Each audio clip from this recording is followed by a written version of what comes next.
Thank you, good people. Tonight I travel to the United States of America for several weeks to engage Kenyans living and working in the United States and the diaspora ahead of the August 10 general elections.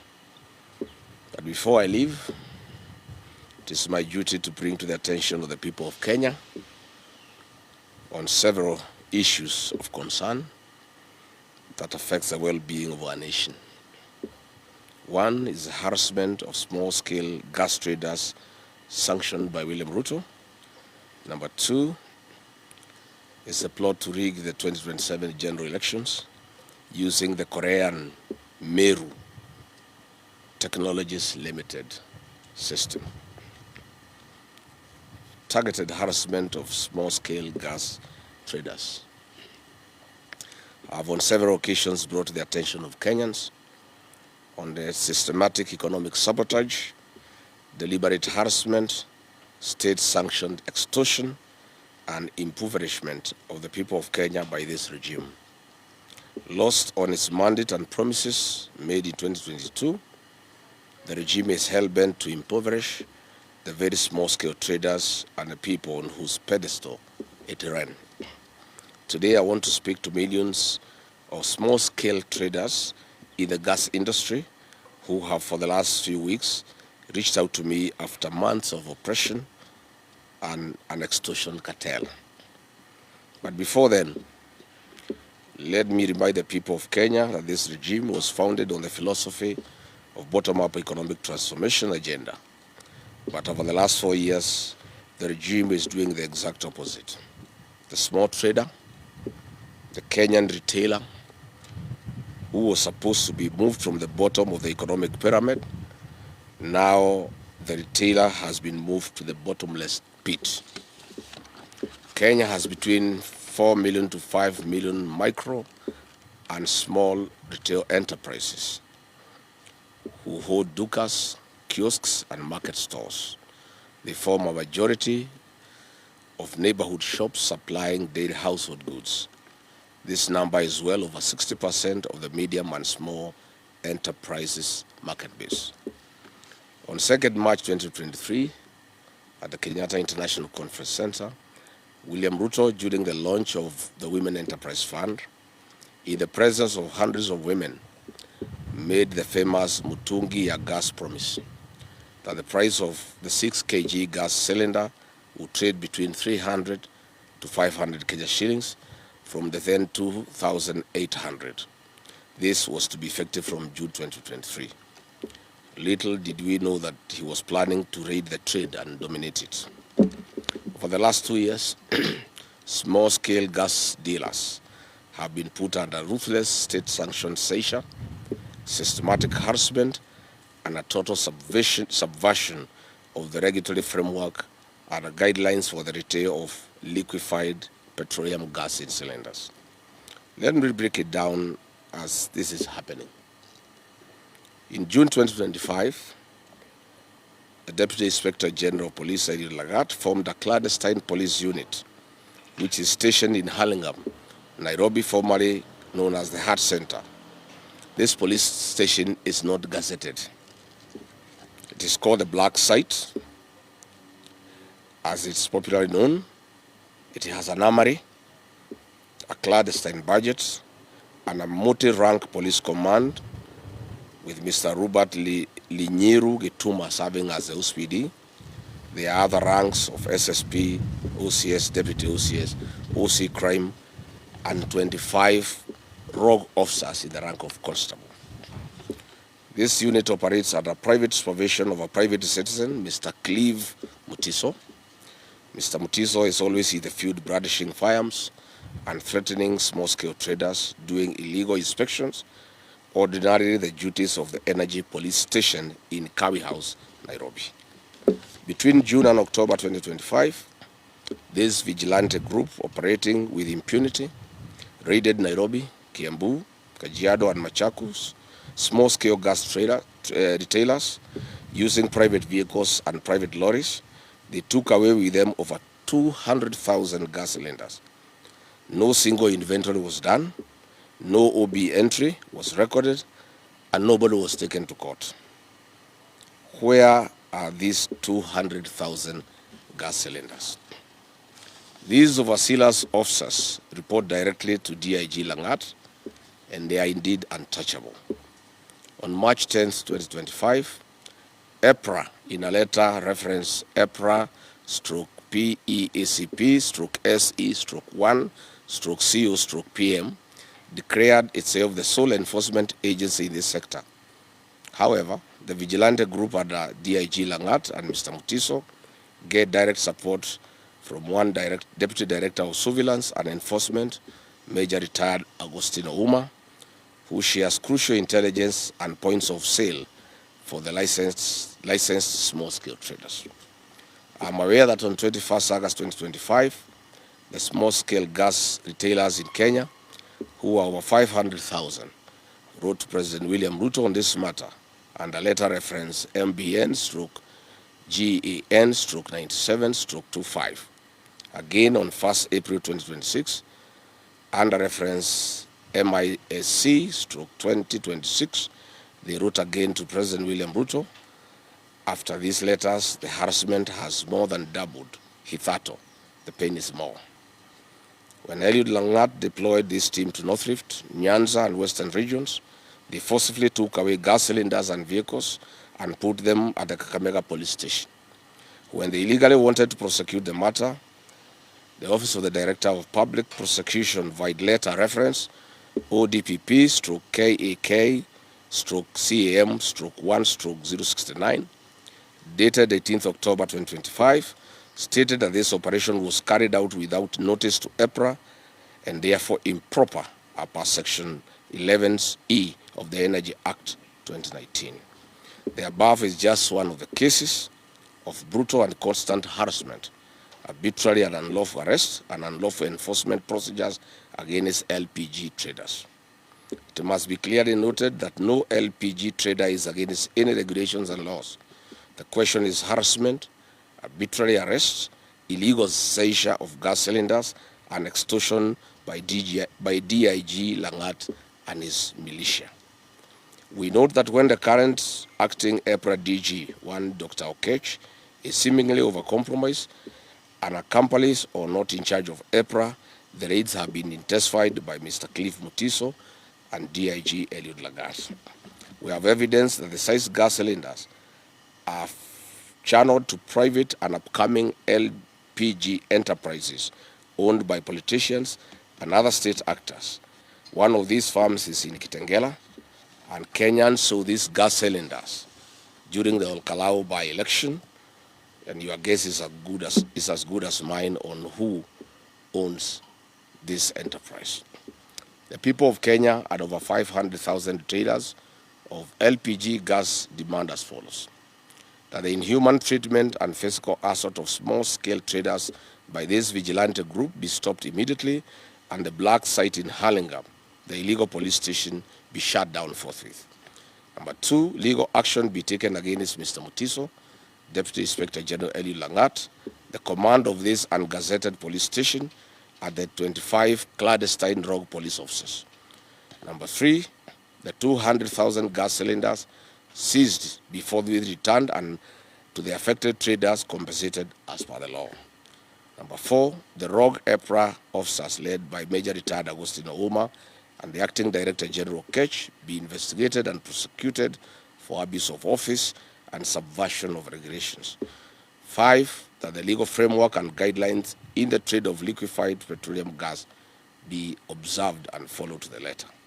Finally, we are adequately informed that this LPG gas harassment of small gas traders has more than it meets the eye. William Ruto, through Ashirami Synergy, a company closely associated with him, wants to introduce a deal like the petroleum's G2G ragtag to completely drive out other players and free market in the LPG sector. We are also aware of other commercial interests of William Ruto in the LPG sector. 1, he owns Surge Energy Limited, a leading manufacturer of gas cylinders in Kenya, situated in Kitengela. This is where The gas cylinders for Olkalau were repainted and repackaged for distribution in Olkalau. 2, he owns Taifa Gas, a 45,000 metric tons liquefied petroleum gas, LPG import and storage terminal at the Dogo Kudu Special Economic Zone in Mombasa, now under construction. Mr. Ruto has given instructions to transfer the track and trace function from the regulator to eCitizen to allow the procurement and onboarding of the LARU, which he has purchased. 4, track and trace through eCitizens will undertake the digital tracking of gas cylinders in the market.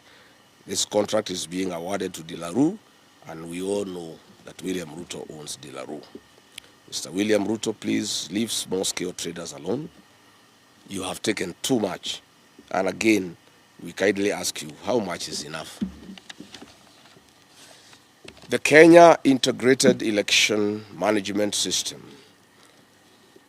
Kenyans, you'll bear witness that I have spoken to the IEBC chairman, Mr. Erastus Ethkon, in my capacity as a leader in this country and as a responsible citizen on several electoral matters. I have advised him that IEBC has had image and trust issues, and the people of Kenya for a long time know that. I have taken the trouble further and reminded him of the 2007/2008 inactions and actions of the then ECK, Electoral Commission of Kenya, and the resultant chaos and mayhem in the country. Bwana Ethkon knows how controversial his appointment was and to whom he pays his allegiance to. Nevertheless, the country has 55 million Kenyans. Mr. Ethkon has a choice to make: stand with Kenyans, the 55 million of them, or choose to burn this country. He lives around and he knows the people of Kenya. From the outset, Kenyans hold the view that his commission and himself are an appendage of William Ruto. And they are biased and do so to serve his political playbook. He has not spoken to this matter, and he will not, and you all know why. Mr. Ethkon is well aware that when he was named as IEBC chairman, he lived in a rented apartment. Mr. Kimani Ichung'wah, the leader of majority, told a group of public officials that they procured a house for Mr. Ethkon in Karen at 200 million shillings. Mr. Ethkon is yet to respond to this matter. You are aware that on 11th August 2026, tender reference number IBC/OIT/01/2026-2027 for the supply, delivery, installation, testing, commissioning, support and maintenance of the Integrated Elections Management System, hardware, equipment and accessories was advertised and is to close on September 1st, 2026 at 10 a.m. You are all aware that Kenyans do not know is that the tender process and the result has already been preconceived and is awaiting rubber stamping to Miru, M-I-R-U, Systems Company Limited of South Korea. Mr. Chairman Ethkon, it is within your knowledge and mischief that what is actually happening is a mundane public relations exercise to manage the other bidders and 55 million Kenyans. Mr. Chairman, you are aware that to facilitate this activity, IEBC commissioners fired the procurement manager in IEBC and installed a puppet to manage this tender. Mr. Chairman and your Vice Chairman, Fahima Arfat Abdallah, have been compromised as the drivers of this tender process against the concurrence and the wishes of the other commissioners. Mr. Chairman, this is not the first time I'm raising an alarm on your Vice Chairperson. You will recall that during the by-elections in Magarini last year, this same Vice Chairperson was largely involved in the malpractices, and I made the matter public. You did nothing about it. This confirms that she was holding your brief and that you are the appointing authority.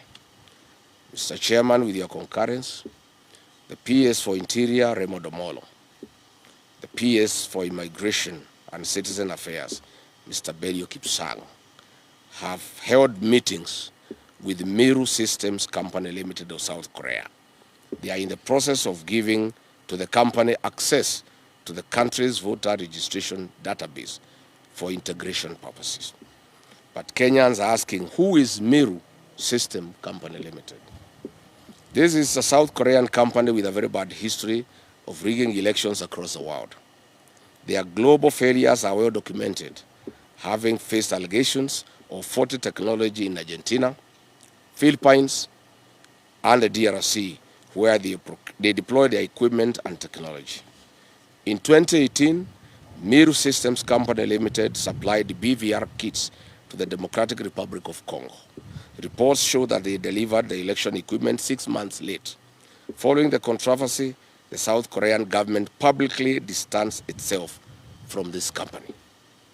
In the Democratic Republic of Congo, in 2023, election observers reported that up to 45% of polling stations experienced equipment malfunctions, and this potentially excluded 17 million Congolese from voting. Again in Congo, illegible voters' cards were used and actual voters were removed from the roll of voters. Following Congo's 2018 and 2023 polls, the U.S. Treasury Department placed election commissions, then President and 2 of his deputies under sanctions for undermining the democratic process of institutions. In 2024, in the Philippines, the mock elections conducted using Meru's technology encountered fatal flaws. Many organizations, especially human rights groups, rejected Meru's explanations, pointing to unresolved security and reliability issues. It is beyond discussions that Kenya would ever even imagine having such a vendor for our 2027 general elections. During the October 2024 parliamentary elections in Iraq's Kurdistan region, election monitors claimed that voting machines in up to 70 to 75% of stations malfunctioned by failing to properly record and transmit results. Iraq's Board of Supreme Audit raised red flags and warned the Election Commission about systems' credibility just days before the vote. Following the election, various political blocs in Iraq claimed the machines were hacked or manipulated, triggering widespread political tension and a mandated manual recount. The Meru plan in Kenya, as directed by William Ruto. Under the instructions of William Ruto, Meru Technologies has been instructed to prepare a new voters register and suppress voters from the following regions perceived to be against this regime. 1, Western Kenya; 2, Nyanza region, but in Kisii and Nyamira counties; 3, the Mount Kenya region; 4, Lower Eastern; 5, Nairobi; 6, Taveta and Namu; 5, Rift Valley in Nakuru, Laikipia, Kajiado, and Narok. We appeal to our development partners and embassies accredited to the Republic of Kenya to take note of this threat to Kenya's electoral democracy. The company should be banned and never allowed to manage any election or supply its equipment and technology to this country. I would like to challenge IEBC to confirm if the technical specifications in the tender have not been specifically crafted and tailor-made around the profile of Meru Systems technology. The IEBC must tell Kenyans whether this procurement process is in line with provisions of Article 227 of the Constitution and Section 60 and 61 of the Public Procurement and Asset Disposal Act. Further, we are asking, what was and is the role of the Cabinet Secretary for Mining, Ali Joho, and Vice Chairman of IEBC Commissioner Fahima Arfat Abdallah in this tender process? Can IEBC produce documentary evidence showing who drafted the technical specifications for tender number IEBC/OIT/01/26/27, including all internal committee meetings, technical working papers, market surveys, approval records, and explain why the specifications mirror the capabilities associated with a single supplier identified in the market rather than being expressed as performance-based and vendor-neutral requirements. Before publishing the tender, what market analysis did IEBC undertake to establish the multiple qualified manufacturers or system integrators could realistically satisfy every mandatory technical requirement, and how many suppliers were identified as capable of meeting the specifications without requiring exceptions or waivers? How come and why did the IEBC formulate mandatory experience and qualification requirements that absolutely correspond with the operational history of Meru Technologies, instead of adopting proportionate, objective, and outcome-based eligibility criteria as required under the Procurement Act? And what technical justification exists for each restrictive qualification? What a clever coincidence, Mr. Ethicon. How come and why does the tender document contain numerous provisions requiring IEBC to insert, specify, or determine technical standards later, which stimulously imposing rigid mandatory requirements elsewhere? And how can bidders prepare comparable and responsive tenders where essential specifications remain undefined or internally contradictory? Why did the IEBC require a tender security of 30 million shillings while failing to disclose sufficient information regarding the quantities, commercial scope, estimated procurement value, or the budgetary basis necessary to demonstrate compliance with Section 61 of PPADA, and how are bidders expected to assess commercial risk under those circumstances? Finally, given that the Constitution requires procurement to be fair, equitable, transparent, competitive, and cost-effective, what safeguards did IEBC implement during the drafting stage to ensure that no manufacturer's proprietary, architecture, certification profile, or product ecosystem, including that associated with the Meru systems, was embedded into the mandatory specifications in a manner that excluded otherwise qualified competitors? Kenyans should also be made aware that William Ruto's captured parliament has deliberately delayed the passing of the Elections Amendment Bill 2024 that contains provisions that touch on technology. Specifically, the bill proposes that the supplier of KIMS technology must grant IEBC intellectual property rights and ownership over the system. Senate passed the bill, but it has been pending in the National Assembly. We all know why. It is also not lost on Kenyans that recent changes in the ownership of Delaru Kenya Limited is directly linked to the ongoing electoral fraud that will be deployed in August 2027. Delaru Kenya Limited is a security printer with the technical capacity to print election materials locally. I am persuaded that William Ruto's recent investment in Delaru Kenya Limited is part of the rigging game plan that has now been put into play. No wonder, despite all the indications from independent scientific polling and intelligence assessment that show a William Ruto loss, he is confident that he'll whitewash any opposition and extend his kleptocracy for a further 5 years. Vulnerable and defective electoral voting technology threatens electoral transparency and the credibility of an electoral process. Any attempt to change the election management system technology less than 11 months to the 2027 general election is a recipe for failure and chaos.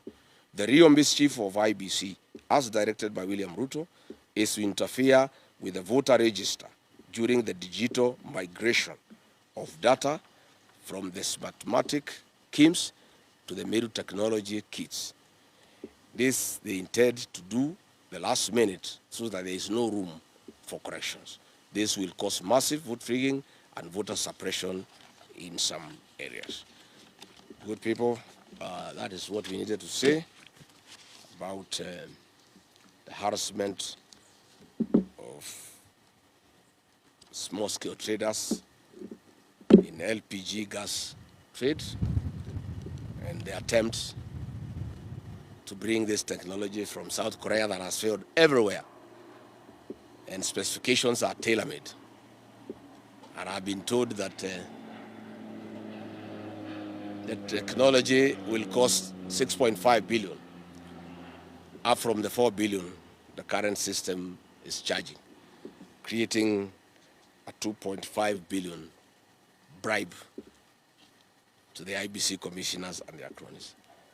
Kenyans must resist this. Finally, I want to say, I want to go to Kikuyu constituency. The last time I was there, Kimani Ichung'wah unleashed violence on the people of Kikuyu, and the police were part of that violence. I'm told Kimani Ichung'wah was having a meeting this morning at 5 a.m. with the Dagoretti South MP, Mheshimiwa Kiarie, to plan on how to attack the people of Kikuyu. I want to ask the Inspector General of Police, Douglas Kaja, to provide security to that meeting, and his officers should not be part of violence that, as they were last time. In fact, after goons were unable to attack our meeting the last time we were in Kikuyu, it is the police themselves who attacked our meeting. And I've been saying police have become goons. Kikuyu police station is a scene of crime. The OCS there, Mr. Mulwa, is a chief goon and works with Kimani Ichung'wah to cause violence against the people. So we'll be in Kikuyu this afternoon, and we ask the AG to provide security. We ask the OCS Kikuyu not to unleash violence against innocent people. Kenya is a democracy. To let people have their meeting and sell their agenda. After we leave, Kimani Ichung'wah can have another meeting tomorrow or the day after and sell his agenda. And you know, Kimani Ichung'wah is also very busy. Coercing my church, the PCA, to go and meet William Ruto. He is trying to organize with the Secretary General of PCA 2,000 church leaders to go and meet William Ruto at State House to take bribes. They want 300 million to pay some loans the church owe, and each participant want to be bribed with some 20,000 shillings. So instead of raiding our meetings, you know, take time to work on the PCA delegation. Go and, you know, mobilize PCA church leaders, take them to State House to be bribed. And we asking our PCA clerics as a member of the church, please just go and take the money. The matter is there. We as members will not be persuaded by yourself that even if William Ruto through bribery persuades you to back him and to support him, we as members of the church will not be moved, will not be persuaded. So good people, I want to thank you for coming. I know we were with you yesterday. I did not give this information because I didn't have the full details, especially on the IEBC. It was very, very critical that Kenyans know exactly what is happening. So I want to thank you for coming. And I'll see you when I come back after a while. In the meantime, to tell Kenyans what is happening. I will be off completely myself. Viongozi wamejaa inchi, wakave vizuri, waeleze what is happening. Our Secretary General here will hold brief for me. When he calls you, please come, so that he can keep the fire burning and we can continue telling the people of Kenya what is happening. Asante sana. Do you want to add something? Sasa? Yes. Yes.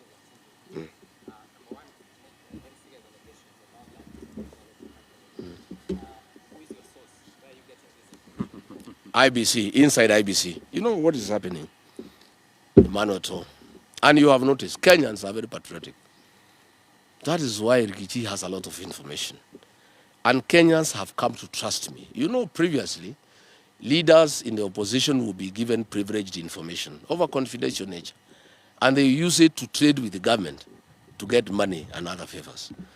Rigathi is a patriot. Any information given by the people of Kenya, I give it to the public, and it has helped to a great extent to stem some of these excesses. This information has been given to me by officials within IEBC. This tender was tailor-made. The specifics were made in a way, the specs, that nobody else can win this tender other than this South Korean.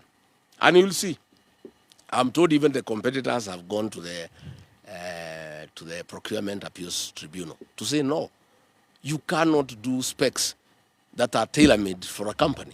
And I want now to challenge you as the media to go to IEBC, ask for the specs in this tender. Then Google and get what this South Korean firm has. And you'll find word to word, sentence by sentence, requirement by requirement. It's a fraud. And I want to thank IEBC officials who have looked for me, great patriots of this country, who don't want anybody to mess with this country. And they are saying it is not possible to have a new system within the remaining time of 11 months. When do you do digital migration?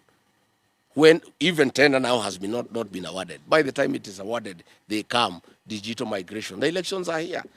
There is no time to interrogate.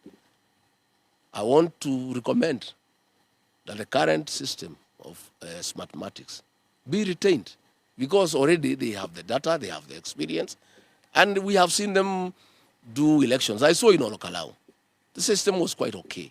I don't think we have a problem with this system of mathematics. But it is not possible to have a new system to manage our elections between now and the election, 11 months. Because they'll have to migrate the data from Smartmatics to the new company. Why do we have to get data from a company that is already in the country and give it to a new entrant? What is the gain? They have already done the donkey work. They have all the data. They have the voters register. Why do you want to move that data to a new company? That is where the mischief is. They want to interfere with the voters register, especially in areas where William Ruto has been rejected. I've read the areas where they want to interfere. And they are working with PS Remo Domolo and Belio Kipsang, who are the custodians of IDs and the data of people who are registered to be Kenyans. And that is where there is mischief, and will not agree.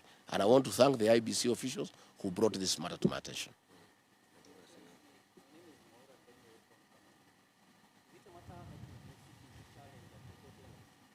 Yes, we'll see how it goes. If they insist of awarding this tender to this company, we'll challenge it, because it's not going to happen. We will not allow it.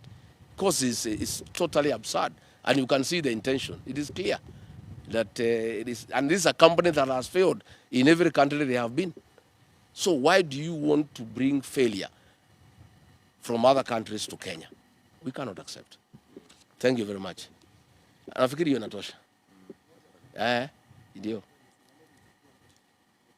Yes.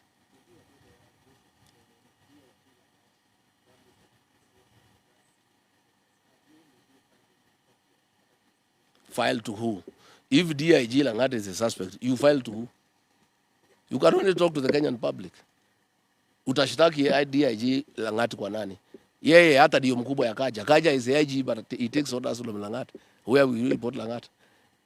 You know what happened in Central Police Station, where somebody is in court after he gave instructions. Nothing was done to him, alirudishwa kwa ofisi. So sisi kazi yetu ni kushtaki hao kwa raia. Lakini next year tutapeleka hao kotini. Lakini for now we report them to the Kenyan people. Asanteni sana, thank you very much. Asante. Natosha hiyo.